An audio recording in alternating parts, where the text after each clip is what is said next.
ब्रह्मादिनाथ भगवान की जय बोलिए। श्री शांतिनाथ भगवान की जय बोलिए। चिंतामणि पार्श्वनाथ भगवान की जय बोलिए। वर्तमान शासनायक महावीर भगवान की 2400 तीर्थंकर भगवान की जय बोलिए। सिद्ध चक्र महामंडल विधान की जय बोलिए। परम पूज्य तपस्वी सम्राट आचार्य गुरु वृक्षवाण सन्मति सागर जी महाराज की, आचार्य शिक्षवाण सुनील सागर जी महाराज की, द्वादशांग जिनवाणी माता की। मुझे परम पूज्य सिद्ध चक्र आराधक गुरुदेव श्री 108 सुबल सागर जी महाराज की, समस्त आचार्य संघ की जय करा गुरुदेव का। प्यारे बंधुओं,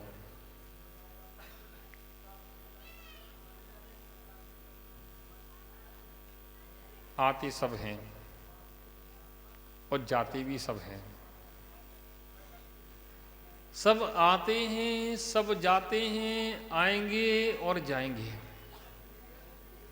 क्रम है, वह क्रम तो पूरा होगा ही होगा। लेकिन इस आते जाते क्रम में कोई कुछ ऐसा कर जाते हैं वो जाकर भी नहीं जाते हैं। आते जाते क्रम में कोई ऐसा कर जाते हो जाकर भी नहीं जाते। और वास्तव में इधर पीछे कौन है देखना।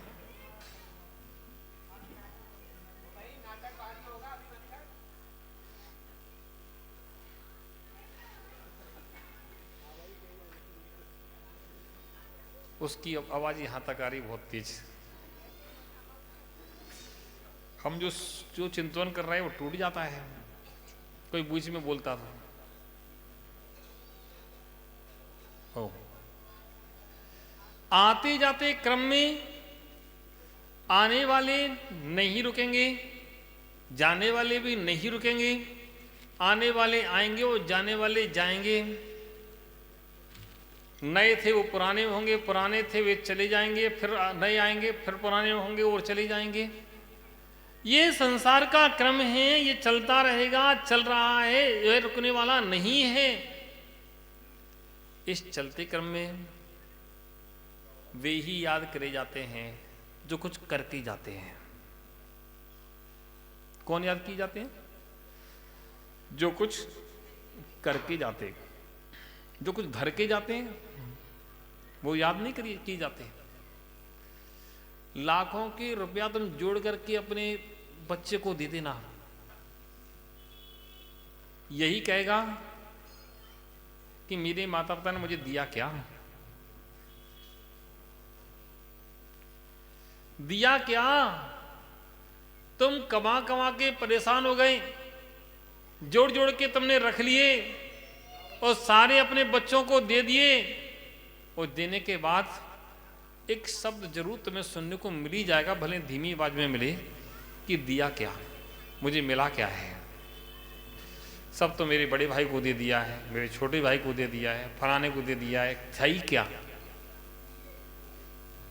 ये क्रम है, संसार का नियम है, कोई इसमें बड़ी बात नहीं है। दुनिया है, अनादिकाल से ऐसा ही चला आ रहा है। तुम कितना भी दे देना, व्यक्ति कभी संतुष्ट नहीं होता। इच्छाएं इतनी है कि इन इच्छाओं की पूर्ति करना शायद तुम्हारे बस की बात नहीं है। तुम कितना भी दे देना, इच्छाएं कभी पूरी नहीं होंगी, ना हुई थी ना होगी। आचार्य गणवत्र स्वामी आत्मानुशासन ग्रंथ में बहुत अच्छी बात कहते हैं कि इच्छाओं का गड्ढा इतना गहरा है कि उसमें जितना तुम भरते हो उतना ही और गहरा होता जाता है। जितना तुम उसमें भरते हो, डालते हो, उतना ही और गहरा हो जाता है। आज तुम्हारी इच्छा थी और तुम्हारी उस लायक तुम बन गए तो तुम्हारी इच्छाएं और बढ़ गई। एक व्यक्ति परेशान था, उसने पढ़ाई अच्छी कर ली, डिग्री प्राप्त कर ली, अब घूम रहा था नौकरी लग जाए, नौकरी नहीं लगी। फिर सोचने लगा कुछ ना कुछ और व्यवस्था बन जाए, एक छोटी सी दुकान मिल जाए, गुमटी मिल जाए, चाय की दुकान खोल लें, कुछ भी खोल लें, कम से कम रोजगार चलने लगे। ऐसा सोच रहा था और खोज रहा था कि खोजते खोजते उसको एक छोटी सी दुकान मिल गई। उसने दुकान किराए पर ले ली और उसमें अपना बिजनेस चालू किया, यह सोच करके कि 1000-2000 रुपए कमाते रहेंगे तो बस इतना अपने लिए पर्याप्त है, काम चल जाएगा। वह कह रहा था कि अगर 30,000 रुपए महीने की नौकरी लग जाए, 40 की नौकरी, बस मुझे ज्यादा नहीं चाहिए, इतने की लग जाए।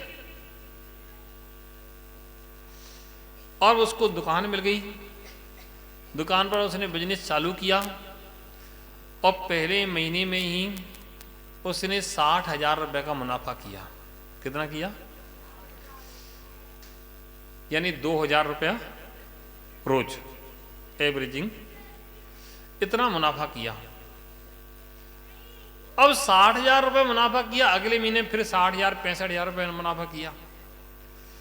अब वह सोचने लगा कि अब इसको थोड़ा सा और बढ़ाया जाए, कुछ तो और थोड़ा सा मुनाफा बढ़ सकता है। अब उसने और थोड़ा बढ़ाया, सिस्टम चेंज किए तो मुनाफा और बढ़ गया। अब 1 लाख रुपए महीने कमाने लगा। कितने? 1 लाख रुपया। जब 1 लाख कमाने लगा तो सोचता कि और कुछ बढ़ाया जाए। क्या किया जाए? और कुछ बढ़ाया जाए। तो अगले उसने जो मेहनत की, उस मेहनत का परिणाम हुआ, इसको 2 लाख रुपए महीने कमाने लगा। कितने कमाने लगा? अब 2 लाख कमाने लगा। तो उसने सोचा कि अब और बढ़ाया जाए। तो उसने दुकान तो फेमस हो गई उसकी, उसने कहा ऐसी दुकान एक और खोल ली जाए। तो उसने पास में ही दूसरे मोहल्ले में एक दुकान और खोल दी। अब 1 लाख की 2 लाख की जगह कितने कमाने लगा? 3 लाख 4 लाख कमाने लगा। अब उसने सोचा वो भी दुकान चल रही, वो भी चल रही, एक और खोली जाए। एक और खोल ली। धीरे धीरे अपने नगर से बाहर के नगर में दुकान खोली, बाहर के नगर से और बाहर खोली, और दुकानों की दुकान खोलते गए। इच्छाएं अभी भी पूरी नहीं हुई। सारे देश में दुकान खोल ली, लाखों दुकान खोलनी, और लाखों दुकान खोलने के बाद क्या भाई पेट भरा? पेटी भरी? ना पेट भरा ना पेटी भरी, क्योंकि इच्छाएं कभी पूरी नहीं होती। इन इच्छाओं की पूर्ति के लिए हम दिन रात लगे रहते हैं और ये इच्छाएं कभी पूरी नहीं होती। और जितना धन कमाया जाता है, अंत में 2 बेटे होते हैं, 4 बेटे होते हैं, 3 बेटे होते हैं, या जितने भी होते हैं, वो पिता की संपत्ति को आपस में क्या करते हैं? बांट देते हैं। क्या कहते हैं? ये किसका है? किसका है? मेरा है। किसका कहते हैं? कोई ये नहीं कहता मेरे पिताजी का है। ऐसा एक व्यक्ति बता दो जो कहे कि मेरे पिताजी का है। क्या कहते हैं? मेरा है। ओहो, आश्चर्य लगता है जब लोग पिता की संपत्ति को बड़े गर्व से कहते हैं ये मेरा है। हम लोग भी इस बात को जानते हैं, अच्छे से जानते हैं कि इसके बाद क्या सुनने को मिलेगा, और फिर भी उसी बात को सुनने के लिए हम ये सब करते हैं। प्यारे बंधुओं, मैं चिंतन करता हूं कि कितना तुमने कमाया, कितना तुमने गमाया, सारे जीवन लगे रहे और उसके बाद यही सुनने को मिला ये तो मेरा है। मुझे किसने क्या दिया? ओहो प्यारे बंधुओं, जो जोड़ करके रखते हैं वे करके नहीं जाते हैं। जीवन में कुछ करके जाना, कुछ करके जाना, और करके जाने वाला ही जीवन में महान कहलाता है। जीवन में उसके पास ही सब कुछ होता है जो सबके लिए कुछ करके जाता है। प्यारे बंधुओं, सोचना जीवन में कि हमें क्या करना है, कुछ ना कुछ करके जाना, चाहे कुछ भी करना, लेकिन ऐसा करना कि तुम्हें लोग याद करें। आचार्य गुरुदेव सन्मत सागर जी महाराज को आप लोग जानते हैं? जानते हैं? और सन्मत सागर जी के गुरु महावीर कीर्ति महाराज को जानते हैं? नाम से तो जानते ही हैं। विमल सागर जी को जानते हैं? जानते हैं। महावीर कीर्ति के गुरु आचार्य आदि सागर को जानते हैं? जानते हैं, गुरुदेव थे। भगवान महावीर स्वामी को जानते हैं? जानते हैं? जानते। भगवान पार्श्वनाथ को रोज तो पूजन करते हैं महाराज। भगवान शांतिनाथ को, उनको भी जानते हैं। चंद्र प्रभु को, उनको भी जानते हैं। आदिनाथ को, उनको भी जानते हैं।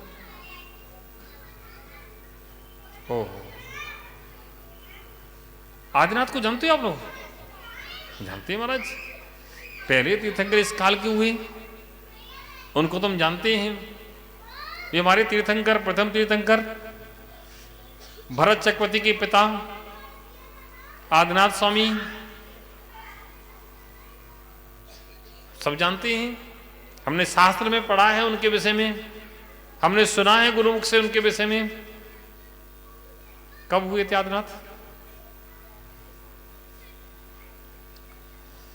करोड़ में करोड़ का गुणा करने पर जो संख्या है, उसमें फिर करोड़ का गुणा करने पर जो संख्या है, उसमें फिर करोड़ का गुणा करने पर जो संख्या है, इससे भी कई गुना कर देना। इतने वर्ष बीत गए तब वो हुए थे, और उनको तुम आज तक जानते हो। उनको आज तक जानते हो। अच्छा, अब दूसरी बात पूछते हैं। संजू भाई, संजू अध्यक्ष महोदय, कुछ पूछ लें? बुरा तो नहीं मानोगे? संजू भाई, तुम्हारे दादा के दादा का क्या नाम था? तुम्हारे दादा के दादा का नाम नहीं पता क्या? दादा के दादा का नाम नहीं पता? तुम्हारे बगल में जो बैठे हैं ना, क्या नाम है, सौदरमिंद्र, उनसे पूछना, उनको पता होगा। ओ भाई बताओ सौदरमिंद्र जी, तुम्हारे दादा के दादा का नाम क्या था? और वो सोच रहे हैं, महाराज हमसे क्यों पूछ रहे हो? हम ये कहना चाहते हैं, जो तुम्हें संपत्ति दे गए हैं, जो तुम्हें सब कुछ दे गए हैं, जिनने कुछ ना कुछ तुम्हें दिया है, उनका नाम तुम्हें नहीं पता। और जिन्होंने तुम्हें कुछ नहीं दिया है, तुम्हें ज्ञान दिया है, सद्मार्ग दिया है, स्वयं साधना के मार्ग पर चल करके सिद्धालय को जिन्होंने प्राप्त कर लिया है, उनके सबके नाम तुम्हें आज पता है। क्यों? क्योंकि वो कुछ करके गए थे। प्यारे बंधुओं, कुछ करके जाओ, ऐसा करके जाओ जो तुम्हारे लिए इतिहास बना रहे। कुछ ऐसा करके जाओ जो तुम्हें लोग याद करें, और लोग याद करें ना करें, लेकिन तुम अच्छा करके जाओगे तो अच्छे करने का फल तुम्हें आगामी काल में मिलेगा ही मिलेगा। कर बंधो, इसलिए अच्छे करने के प्रति भाव जगाना चाहिए। जो अच्छे करने के प्रति भाव जगाता है, वह अच्छा करके अपना और दूसरों का, दोनों का ही भला करता है। और जो अच्छे करने के प्रति भाव नहीं जगा पाता है, वह संसार में ऐसे कितने आते हैं और कितने चले जाते हैं, उनसे कभी संसार खाली नहीं होता। प्यारे बंधुओं, सबके लिए यही उपदेश है, दिन में अच्छा सोचो। क्या करो? अच्छा सोचो। जितना बने अच्छा करो, जितना बने परोपकार की भावना रखो, जितना बने दया की भावना रखो। दूसरों के प्रति दया की भावना होना चाहिए, परोपकार की भावना होना चाहिए। कभी गाली मुख पर नहीं आना चाहिए, कभी अपशब्द मुख पर नहीं आना चाहिए। हमेशा परहित की भावना हमारे अंदर होना चाहिए। हमेशा भगवान जिनेंद्र की भक्ति के भाव हमारे अंदर होना चाहिए। भगवान जिनेंद्र की भक्ति के भाव ही तुम्हें संसार से पार कर देंगे। परोपकार की भावना ही तुम्हें संसार से पार कर देगी। और तुम अगर ये नहीं कर सके, ये नहीं कर सके, तो फिर संसार तो ऐसा चलता था, चल रहा है और चलता रहेगा। सबके लिए मंगल आशीर्वाद। देखो आज शिक्षक विधान का आज कौन सा दिन है? कौन सा दिन है? तीसरा। किस दिन है? अरे जोर से बोलो ना। क्या कह रहे? बीत रहा। अच्छा, तीसरा दिन है। तीसरा दिन, 3 दिन निकल गए। कितने बचे अब? 5 बचे हैं। 5 बचे हैं। जाने के बाद, होने के बाद, विधान होने के बाद भी आपकी स्मृतियों में, पटल में छपा रहे। आप उसको स्मरण करके ही